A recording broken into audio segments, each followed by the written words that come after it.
The suffocating smell of singed wool and the abrasive, relentless sting of wind-blown sand are the only companions left to a man who, in a lifetime that feels like a fever dream, once draped his body in the finest woven linens of the Egyptian court. Moses, rechristened by the harsh landscape and known to the local Midianite tribes only as a weathered shepherd of few words, gasping for oxygen in the thin mountain air. The heat of the Sinai sun is no longer a luxury to be escaped under a palace canopy. It is a physical weight, pressing against his aging shoulders with the force of a tectonic plate as he pursues a single, stubborn, stray lamb higher up the jagged, flint-strewn slopes of Horeb. His sandals, repaired countless times with scraps of hide and worn dangerously thin by 40 years of nomadic wandering, slip on the treacherous red granite. He is 80 years old, an age where most men of the Bronze Age were long since reclaimed by the earth. Yet he remains a ghost, haunting the wilderness. The Prince of Egypt is long dead, buried under the shifting political sands of the Nile Delta. The impulsive murderer who fled for his life is a memory.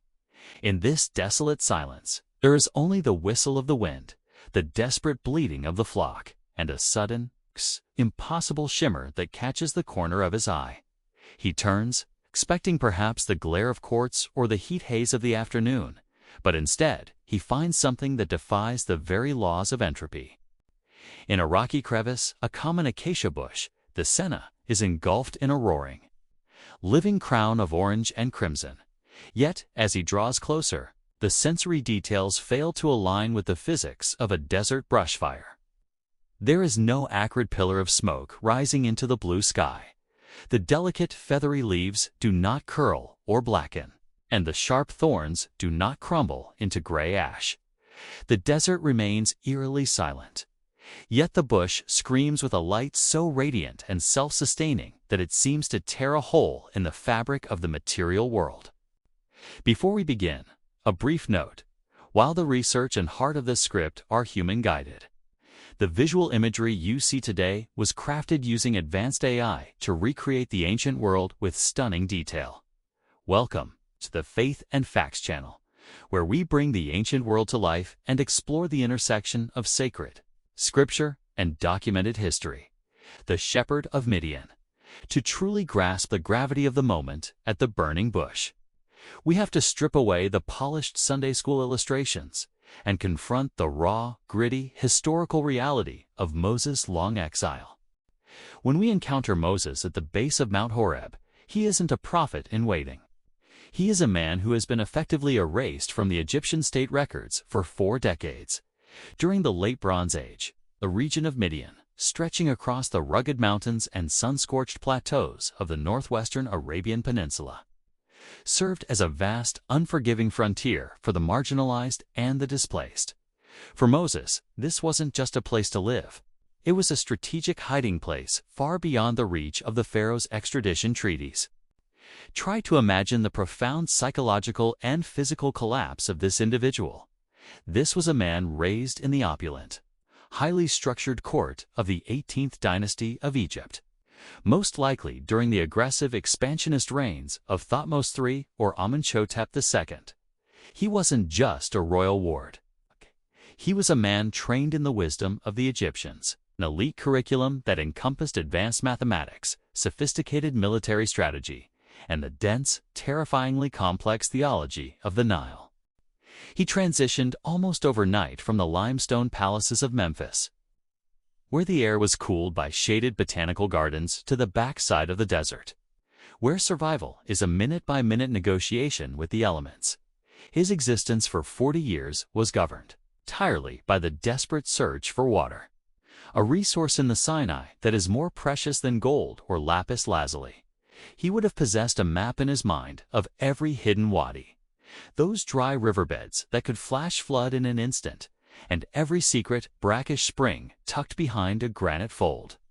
His skin, which had once been pampered with imported myrrh and fine oils, was now leathery, cracked, and scarred by the unrelenting ultraviolet rays of the high desert. This is the man God chose to approach, a man who had been systematically stripped of his royal identity. his political power, and even his very voice. As he moves toward the bush, the narrative shifts gears from a survivalist trek into a terrifying supernatural encounter. The biblical text records that God called to him from the center of the flames, and Moses' response is the classic, haunting Hebrew expression, "Hine," here I am. While this suggests a state of total availability, the context reveals that Moses is anything but confident. He is a broken vessel, being asked to hold a flood of divine purpose. The dialogue that follows isn't just a religious chat. It is a complex, legal, and spiritual negotiation that reflects the judicial language of the ancient Near East. When God identifies himself, he doesn't claim to be a localized desert deity or a spirit of the mountain. Instead, he links himself to the ancient patriarchs, Abraham, Isaac. This is a crucial historical anchor because it effectively reconnects Moses to a genealogical and spiritual lineage that the centuries of Egyptian bondage had sought to systematically erase through forced labor and cultural assimilation. When Moses finally dares to ask for God's name, he is asking a question that is deeply rooted in the magic and bureaucracy of Egyptian culture. In the Egyptian mind, knowing the Ren, or the true name of a deity, was believed to grant the speaker a measure of power over that god or direct access to their Ka or life force. God's response, Aya, Asher, Iya, I am who I am, is a revolutionary, metaphysical declaration of self-existence. It signaled to Moses that this god was not a localized idol carved from basalt that could be manipulated with rituals. He is the uncaused cause, the source of all that is, was, and ever will be. The sheer grit of the story is found in Moses' desperate resistance. He offers 5 distinct excuses, each one a window into his shattered self-esteem. He points to his lack of social status, his lack of theological knowledge, the inevitable skepticism of the Hebrew slaves, his physical lack of eloquence, and finally, his total lack of willingness. He is a man who just wants to be left alone with his sheep. Yet, in response, God provides tangible historical signs: a wooden shepherd's staff that transforms into a cobra, a direct, symbolic challenge to the Urias cobra that sat on the Pharaoh's crown, and a hand that turns leprous and is instantly healed, demonstrating absolute power over the human body. In the end, the reluctant prince yields. He packs his meager nomadic belongings, offers a tense goodbye to his father-in-law Jethro, and begins the long, improbable trek back toward the heart of the most powerful empire on the planet. He carries no army, no wealth, and no political allies. He is armed with nothing but a weathered wooden stick and a name that is about to shake the foundations of history. Historical analysis. The facts of the Exodus, while the burning bush is often treated as a poetic or spiritual pinnacle, the specific setting and the geopolitical circumstances surrounding Moses' return to Egypt are actually grounded in a very rigid historical reality.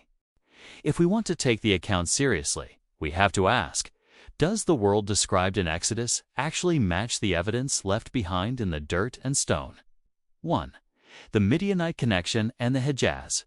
For decades, many secular historians argued that the Midianites were a legendary or highly exaggerated tribe because they left no footprint in the Nile Delta.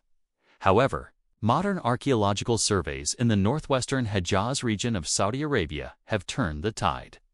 Researchers have uncovered what is now called Midianite pottery, a very specific, sophisticated, and brightly decorated ceramic where that dates precisely to the 13th and 12th centuries BC.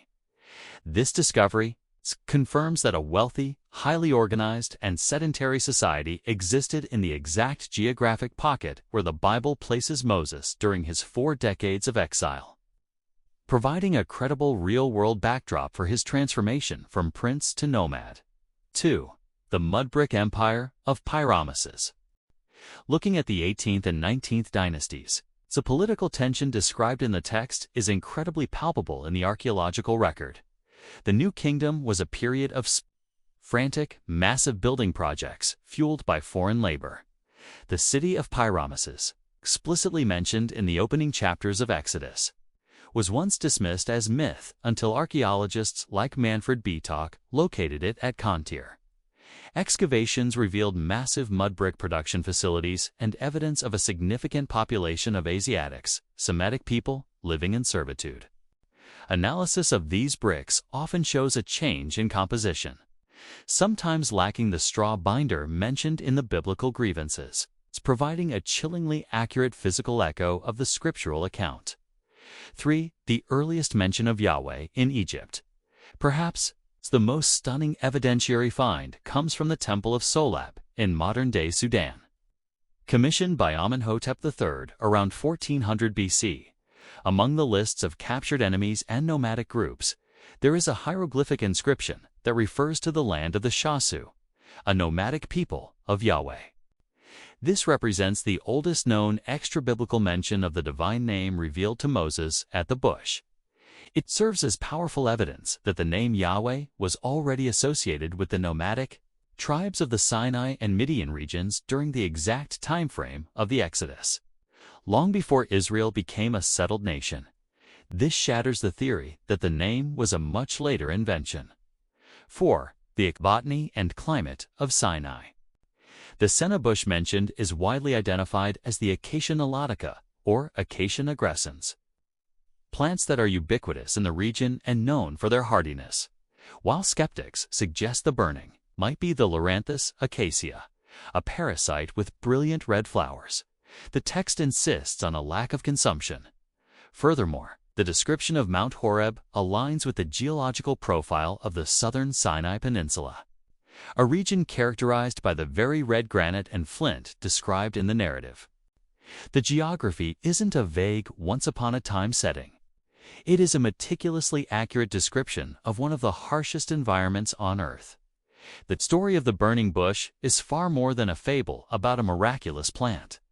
It is the exact moment where the gears of human history shifted.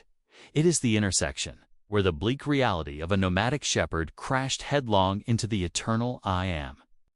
The evidence we have today, ranging from the distinct pottery of the Midianites to the ancient stone inscriptions at Solab and the mud bricks of Pi-Ramesses, suggests that Moses was not a character in a myth, but a man who walked a real desert, faced a very real Pharaoh, and served a God whose name was recorded in the stone records of Egypt itself.